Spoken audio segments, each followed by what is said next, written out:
안녕하세요. 한의사 이경입니다. 자, 오늘은요. CS 한방병원 스포츠센터의 물리치료사 정다운 선생님 모셨습니다. 자, 안녕하세요.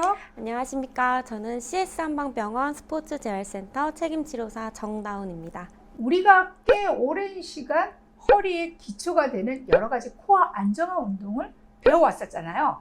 그만큼 코어 운동이 중요하기 때문인데요. 그래서 오늘은 코어의 근지구력에 대해서 알아보겠습니다.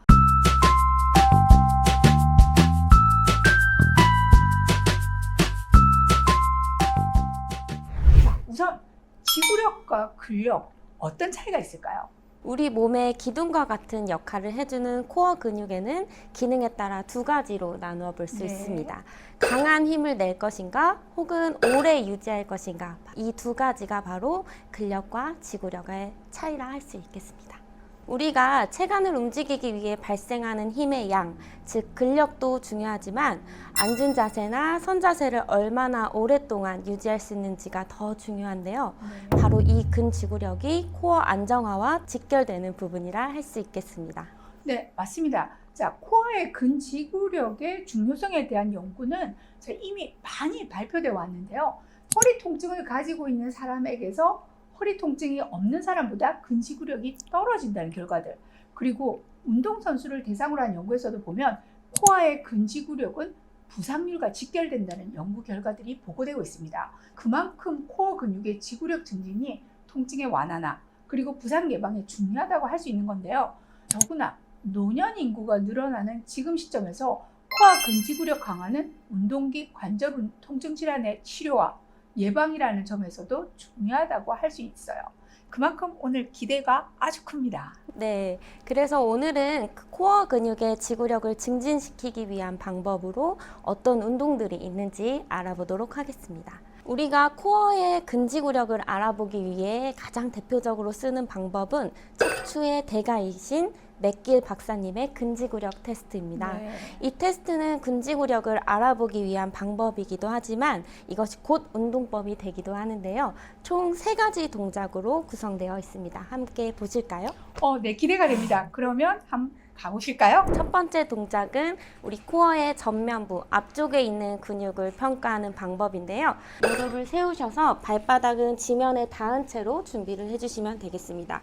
손은 겨드랑이 사이로 깍지를 껴서 준비를 하시거나 가볍게 가슴 위에 얹어서 준비를 하시면 되시고요. 그 상태에서 몸을 일직선을 만든 상태에서 그대로 30도 정도 뒤로 기울여서 버텨보시면 되겠습니다. 이때 중요한 건 허리가 구부정하게 되거나 반대로 너무 젖혀지지 않도록 유지하시는 게 포인트시고요. 이렇게 평가를 진행하시면 되겠습니다. 두 번째 방법은 양쪽 측면부에 있는 근육을 평가하는 방법입니다. 우리가 사이드 플랭크라는 말 들어보셨죠? 그거랑 비슷한 방법이기도 한데요. 옆으로 다리를 길게 뻗어서 누우실 텐데 이때 팔꿈치는 굽혀서 지면에 닿게 해주시고 어깨와 팔꿈치가 일직선에 있도록 유지해 주시면 되겠습니다. 그 상태에서 위쪽에 있는 다리는 앞쪽으로, 아래쪽에 있는 다리는 뒤쪽으로 해서 지면을 지지해 주신 상태로 손은 옆으로 두셔도 괜찮고요. 가슴 위에 올리셔도 괜찮습니다. 저는 옆으로 해서 시범 보여드릴게요.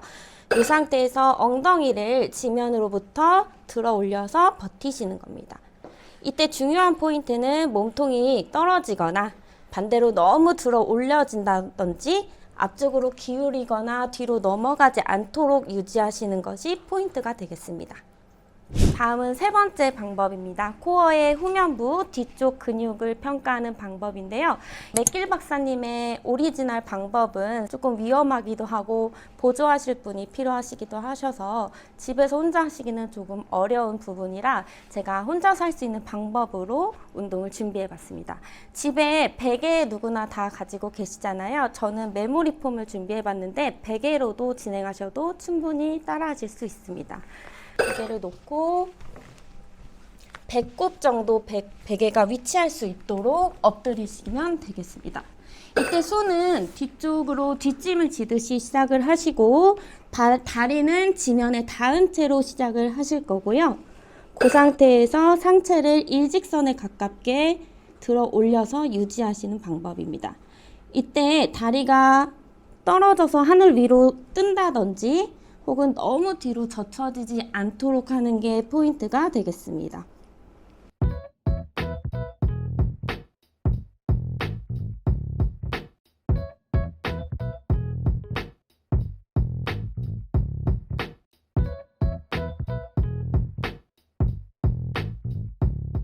방금 말씀드린 세 가지의 동작을 했을 때 젊은 성인 20대를 기준으로 말씀드리면 1분 30초 정도를 버티는 것이 코어 안정화에 효과적이다라고 말씀드릴 수 있겠습니다.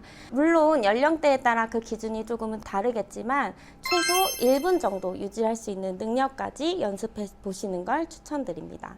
그리고 이 테스트 방법을 운동법으로 적용하실 때에는 각각의 동작을 무너지지 않을 만큼을 10회 정도 반복하시고요. 그걸 3세트에서 5세트 정도 반복하시면 되겠습니다.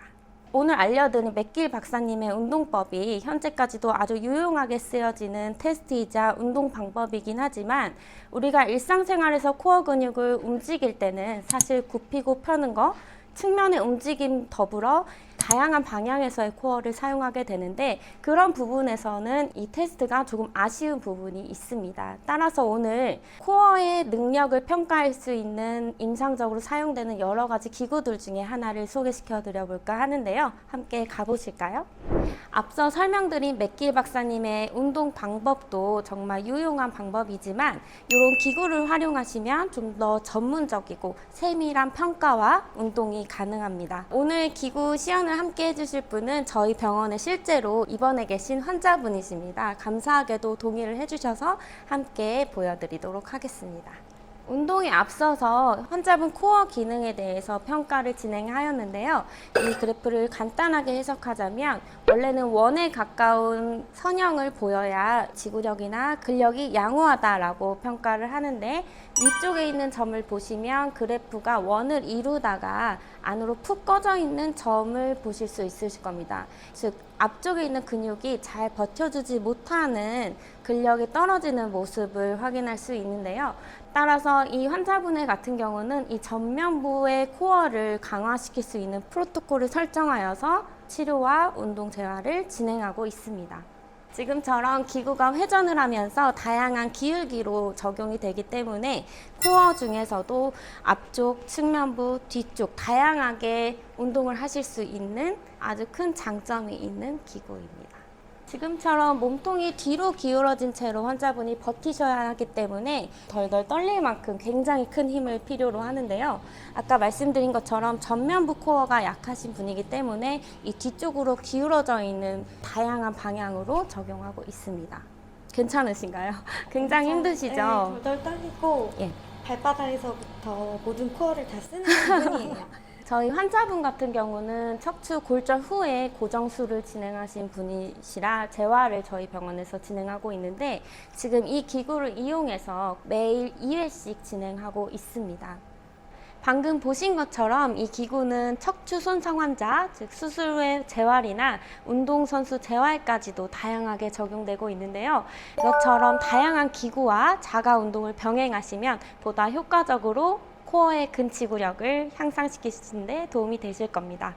네, 선생님 오늘 정말 다양한 방법을 통해서 코어 안정화에 대한 중요한 근지구력에 대해서 평가도 하고 또 운동하는 방법에 대해서 알아봤는데요. 자, 이 방법들을 적절하게 참고하셔서 튼튼한 코어 근육을 계속해서 만들어 보시기 바랍니다. 자, 우리는 다음에 또 한 기회를 내서 만나보도록 하겠습니다. 네. 자, 인사드릴까요? 감사합니다. 네, 감사합니다.